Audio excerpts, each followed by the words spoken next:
Good. Mom. Good job. I think I don't feel so good. You could just see every muscle he had trying to get the air in and out.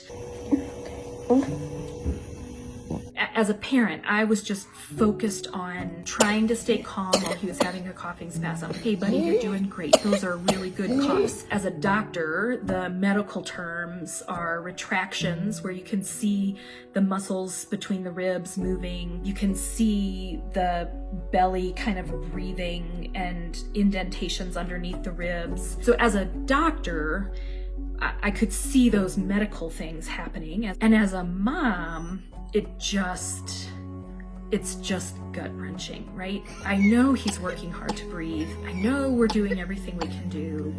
I know he's in a good place getting support, but he just keeps getting worse.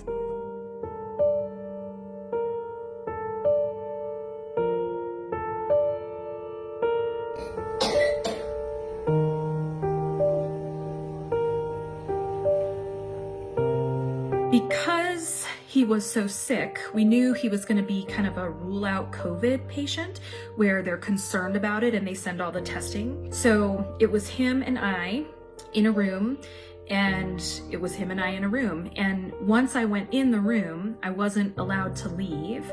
Well, I was allowed to leave, but then I couldn't come back. And that wasn't an option for me. He's 4, he's scared, he's sick. And so it was him and I in a room. I don't really know how to explain what that feeling is like when you and your child, who is getting worse every single hour, are in a room, just the two of you. No, I really want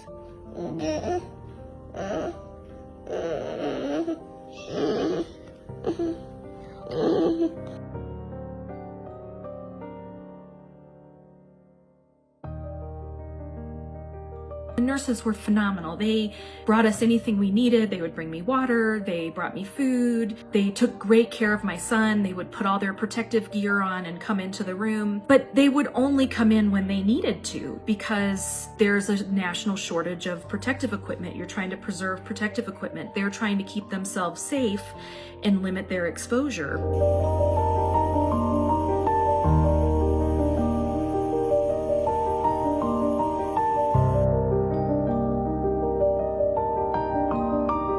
We had done everything. We had stayed at home. We hadn't gone to activities. We'd been on spring break. My husband and I hadn't been working. We just hung out at home that whole time.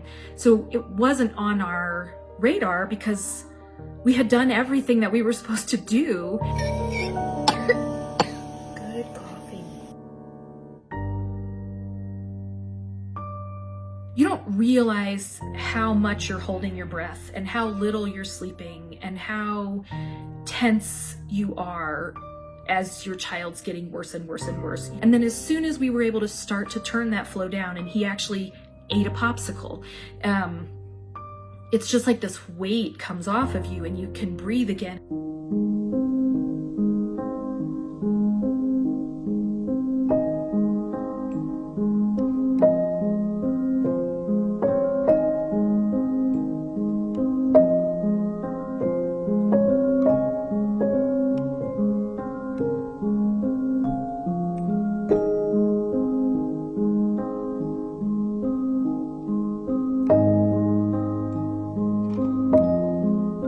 Yes, COVID is scary, and yes, some kids can get really sick, but overall kids are still doing well. Take it seriously, but only live through it once if it's gonna happen. What did you want to say? Virus, you can't beat me. Hoya!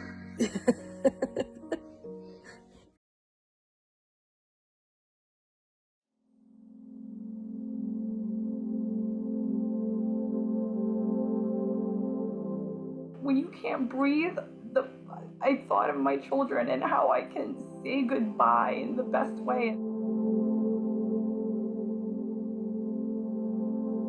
Today is day 14.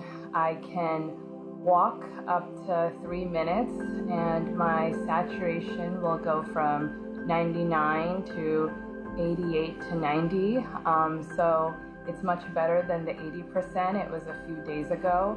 I'm not where it's supposed to be. The reason I said that is I am 38 years old and my body is not healing fast enough.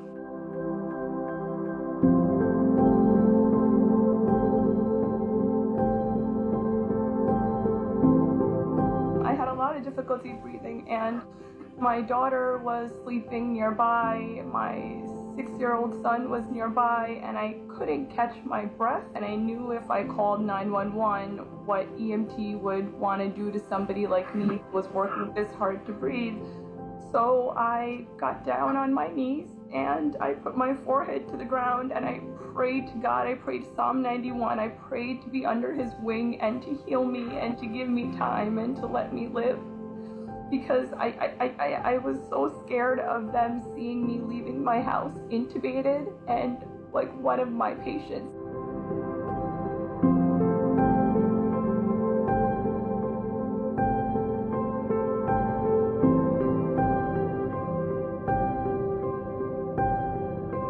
I just wanted to tell my kids that they are the most important thing in the world to me, and Mommy was a doctor, but I never stopped caring about them. And things like treat the world good, it's been great to us, and I love you and I want to be there, but I can't. But be amazing, be nice, and then I just that's the most important thing, right? It's heartbreaking.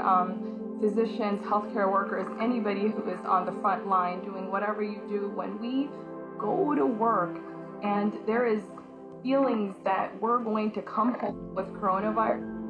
My daughter, I spoke to my son, and my daughter says, Mommy, like, are you going to be like those patients that you treat who are dying? And yesterday I showed them the video, and my daughter said, oh, but you're alive and you made this video? And I was like, yes, by God's grace, I'm alive. But the fear that I might get sick, the fear I might get worse, like, I'm not Dr. John anymore. I'm a patient, and I'm a mom, and a mom who's very scared of this still.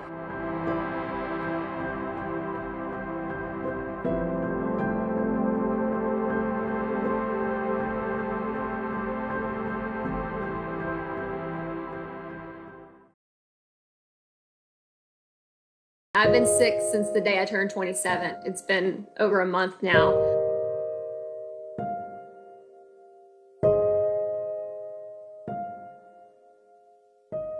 They told me that my appendix was the size of a baseball. They also removed part of my colon, and they told me that coronavirus had literally, quote, been a lightning strike to my body. My body just wasn't able to fight it all off.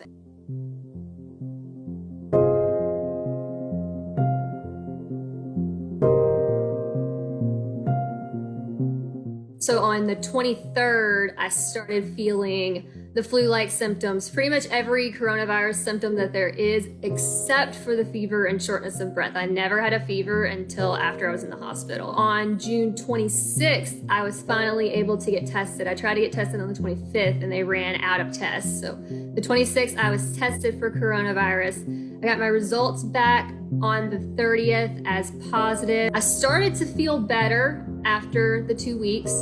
And then my flu-like symptoms came back with a very, very, very, very severe abdomen pain. So I let that go for 2 days. It didn't get better. So on July 9th, I went to the emergency room with the abdomen pain, and they kept me for 11 days. They tested me again on that day, and I tested positive again for coronavirus. And they, after running numerous tests, they told me that my appendix had ruptured and it needed to come out immediately.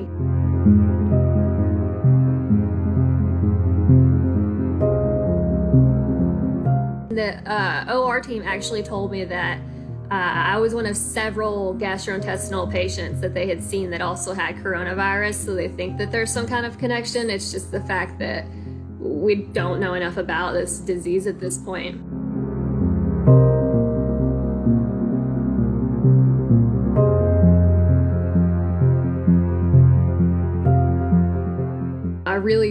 don't feel good. I don't really have a timeline to return to work still at this point. So it's definitely something to take seriously. And like I said, even with me covering the story, knowing how serious it was, even I was guilty of thinking of, okay, you know, if I get it, I'm down 2 weeks and I'll be okay. And I am okay, fortunately. But I don't know how this will affect me, you know, for the rest of my life. They told me that when I left the hospital, my lungs sounded good for a COVID patient, but they are diminished. My chest x-rays, they said, looked okay. So I don't have a ton of lung damage, fortunately, but I am missing part of my colon now. And, you know, I could have stuff pop up later on. They just don't know at this point.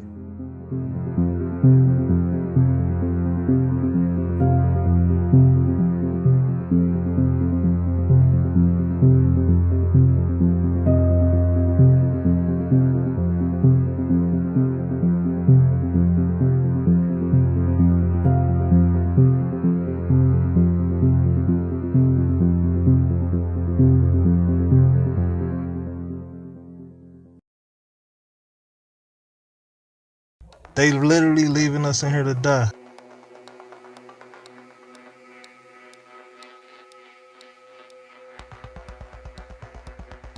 And they gave us these motherfucking masks and literally like said good luck. You talking about social distance and shit, you feel me? Nigga can't even social distance and none, cause like nigga, like look at this shit. Hold on. This motherfucker over here, they talking about stay 6 feet from motherfuckers and shit. And look at this shit. This motherfucker over here. This motherfucker over here dying from corona. They got this motherfucker in my room. And you know what I'm saying? How the I'm supposed to live? You know what I'm saying? This is what they gave us. This little ass thing of soap to stay clean, like wash our hands and this for every 2 weeks, like literally. And then how they got everything set up is to protect the COs from getting affected. You know, it's like no protection for the inmates. But hold on.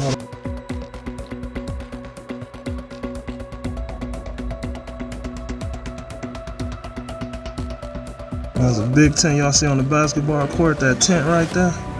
They literally putting the dead bodies in that motherfucker. That's what they doing. You feel me?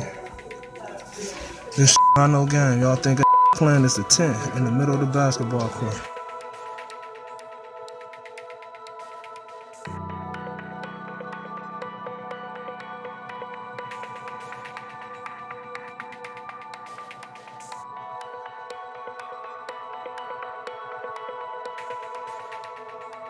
Nurse came in this bitch today. I talked to this motherfucker. This bitch tell me, motherfucker, be prepared, you know. Half the unit about to die in this bitch. Like, he literally told me that. They put the tent up, everything. That's where they stacking dead bodies at. This is not a game. I ain't on no game, plan, none of this. Like, you can see my face. I'm dead ass serious. You know, I got less than a year left. I don't want to die in this bitch.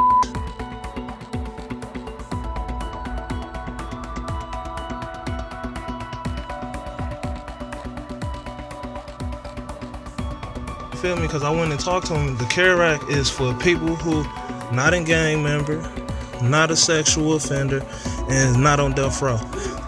If you at risk of catching this shit and dying, like 3 people I know already caught this shit and died, they can send you home on home confinement, right?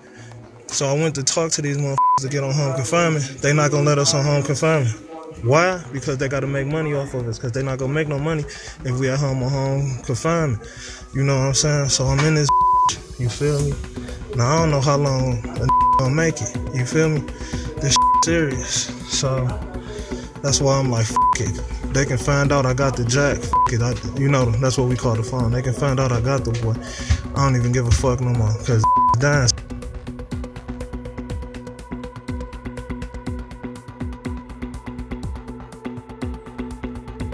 Spread this, share this share. So try to save one of these motherfuckers' life. If you don't with me, try to save somebody else's life in here, because this serious as because shouldn't have to die like this. Well, people shouldn't have to die like this.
after I came back, I was fine.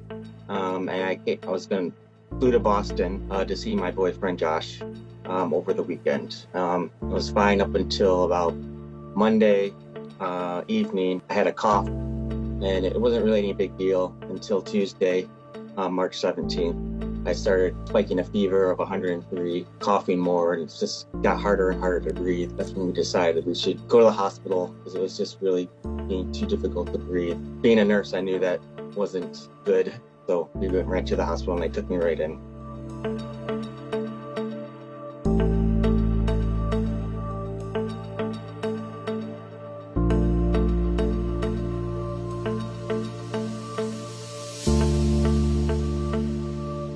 I went, to that party before there were any restrictions. There was no lockdown. And right when I started getting sick is right when things started to shut down, actually. And I was probably like a lot of people. I didn't realize how serious it was. And I had no prior conditions. And everyone was doing this there. They were washing their hands more. There was lines to wash your hands at the airport and at the gym and not touching your face. And I thought that would be enough.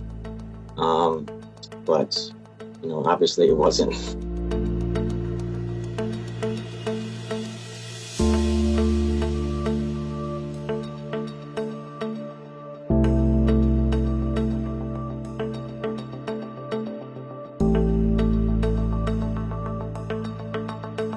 I didn't even recognize myself. I had hair on, like where I could grow hair, and they had shaved my beard because they needed to put a tracheostomy in, and obviously the weight loss. I felt like I pretty much cried when I looked in the mirror. I'm like, oh my God. My face is starting to fill out more, and I'm getting stronger, but I know it's going to be a long road, but I'm hoping to get somewhere to where I was. I don't know if I'm going to get totally back there, but I'm not in a total rush right now.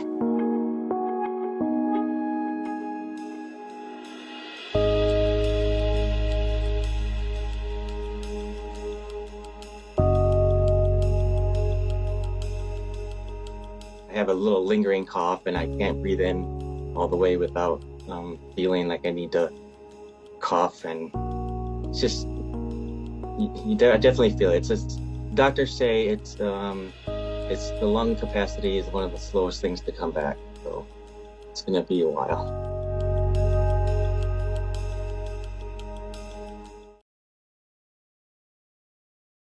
If it gets really bad.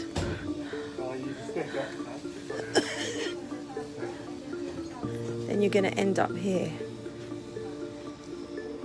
Anyone?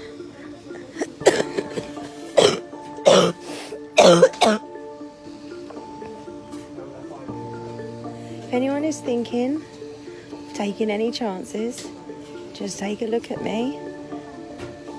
I'm in the intensive care unit. I can't breathe without this.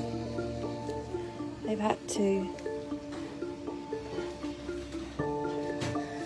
sew that into my artery. I've got cannula, another cannula, and a catheter. I'm actually 10 times better right now than what I was before. I don't even know, I've lost count of the days.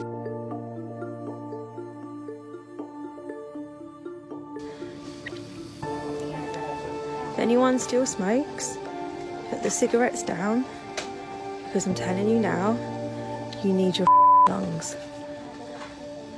And please, none of you take any chances. I mean it, because if it gets really bad,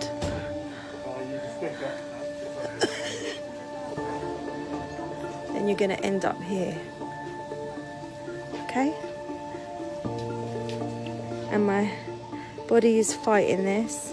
I've not seen Richard, I've not seen the girls since Friday, and I'm just going to fight this.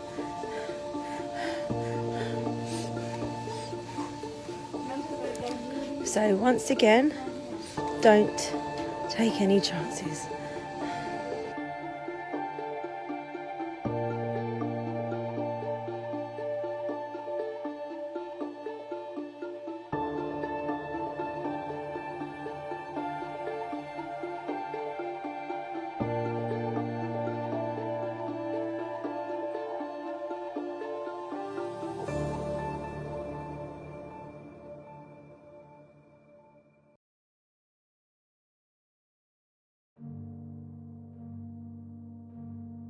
Day one, what were your symptoms? The first day I started with some chills, with sore throat, cough, and a terrible headache and low-grade fever. And then moved to day two. The headache started to fade away. I started with small mild diarrhea, and the low-grade fever disappeared also. The cough still was there. And day three, I started to feel a little bit better. As you were talking, we put up an ultrasound. You have an ultrasounds every day of your lungs. What do you see happening in your lungs through day four? What I see my ultrasound is opacities, which is correlates with a pneumonia. So the translation to my ultrasound will be pneumonia. The pneumonia is common in this disease, and right now I'm doing just fine. You are, as we say, a doctor at University Hospital in Madrid, Spain. Doctors, of course, are hyper cautious. I mean, you all wear gloves, you wash your hands all the time, you wear protective garments. And so do you know exactly how you caught coronavirus, or is it just community spread at your hospital? One of my colleagues was positive probably way before the rest of us. So this is a message I want to send to all my doctor fellows, colleagues, to be careful. Anyone who is symptomatic should avoid any contact or even work. When are you going to be able to go back to work? Probably in 1 week time. If everything goes right, I can, as soon as I don't have symptoms, I can repeat my test, and if it turns negative, I can go back to work. Probably my bosses will put me in the front line to see all patients.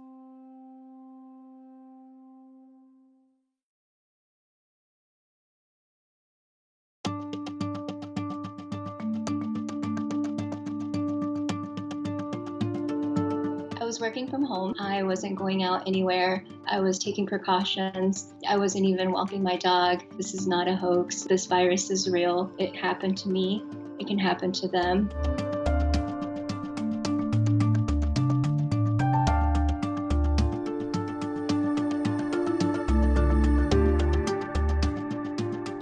I went to the emergency room.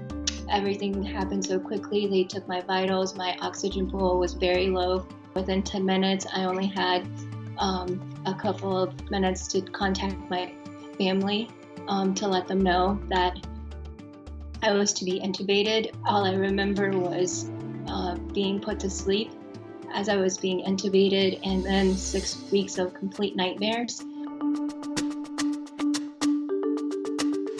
They were explained the option of lung transplantation because my lungs were, irreversibly damaged, and it was a last option for me. There wasn't anything else that they could do. My other organs were starting to fail as well. 48 hours later, I received my lung transplant on June 5th.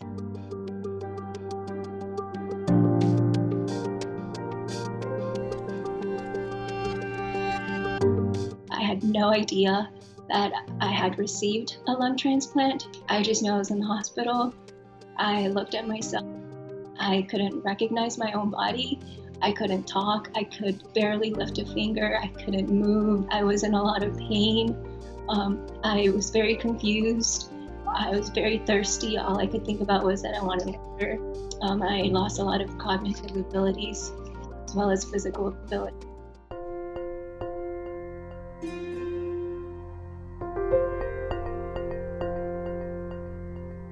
I'm still in a lot of pain. I'm very weak. I'm working on my endurance and strength. I'm still struggling to breathe and learning how to use my new lungs.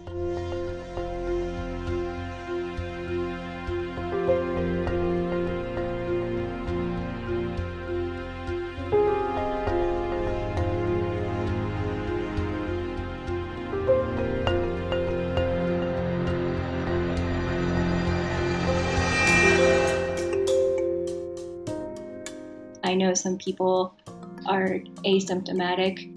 they should still be careful and be considerate of those more vulnerable around them.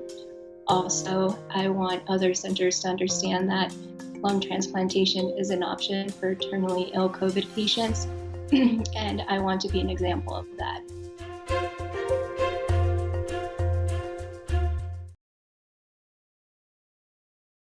Here's what I've learned. Here's the secret to kicking this virus. It's not a pill or a potion. It's about your will and devotion. The virus wants us to lay down. The virus wants us to take it. Other than the blessed few, the rest of us who get this are going to have an experience unlike anything else they've ever had. Days and waves. The old notion of get in bed and stay there when you get sick, it sounds great. And if you're really up against it, you need to do as little as possible. I've been there. Trust me, I know. But you can't stay there. Now I am wise to the beast and its ways. It changes. The fever is just softening us up. It's making your body hurt, so you don't want to move your body because what it wants to do is get in your lungs. That's what it wants to do. I feel it constricting my chest. When I had that chest x-ray done, I saw that infiltrate right away. Now, I also have something else I haven't told you. I have a low IgM level, which is the primary immune response antibody. I've always had a low level, okay? It's not something recent.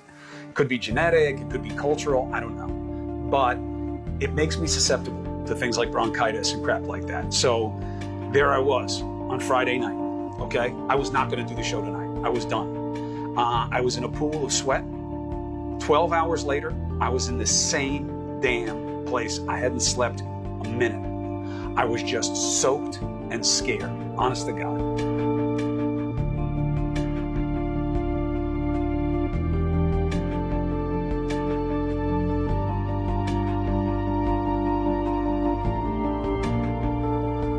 This doctor calls me up, asks me about my symptoms. He's a pulmonary expert, and says, "Can you get up?" I say, "Yeah, I can get up." He says, "Do it." He says, "Can you stretch your torso?" I said, "What do you mean?" He says, "Put your arms over your head." I go like this. I'm like, "Oh, God." I said, "Yeah, no, it doesn't feel that good." He said, "Do it." He said, "Can you hold your breath for 10 seconds? I said, "Probably not, to be honest." He said, "Do it." And then he gave me the key. He said he heard me say that I wanted to keep this out of my lungs. And he said, "I saw your x-rays. It's in your lungs. And you got the right fear and you got the wrong approach. You can't wait it out." He said, "You have to fight." And not in some silly metaphorical way. This isn't about like channeling Rocky or Eye of the Tiger. You've got to do the things that will beat this virus. You've got to breathe deep when it hurts, and it hurts. I know it hurts. And I'm not trying to minimize anybody's pain. When you get a fever spike and that hurts, he said, you can't take confidence that it's going to go down. There are going to be spikes for at least 10 days when you get a fever. You got to layer up, you got to drink, you got to take Tylenol, and you got to fight back. You've got to make that fever go down any way you can. The chest gets you. It makes you small. It's really what defines this COVID. And the COVID is banking on you doing nothing, your indolence, as the doctors call it. It wants us passive on our backs. It wants us to do nothing.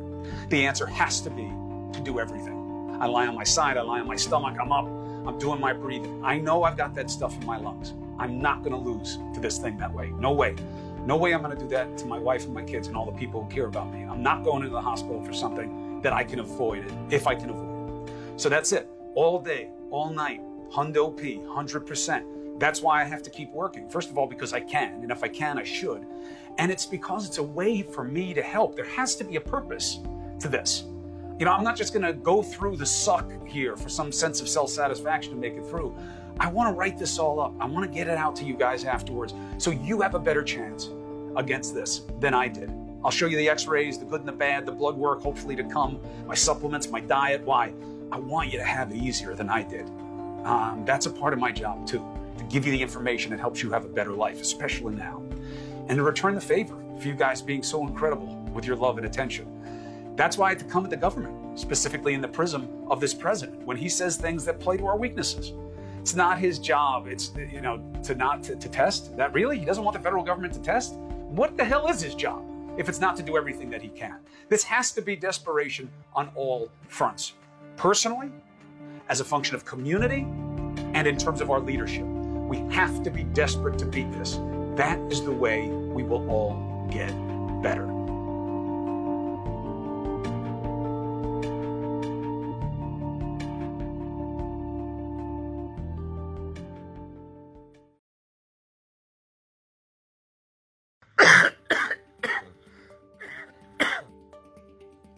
Yeah, that's the cough.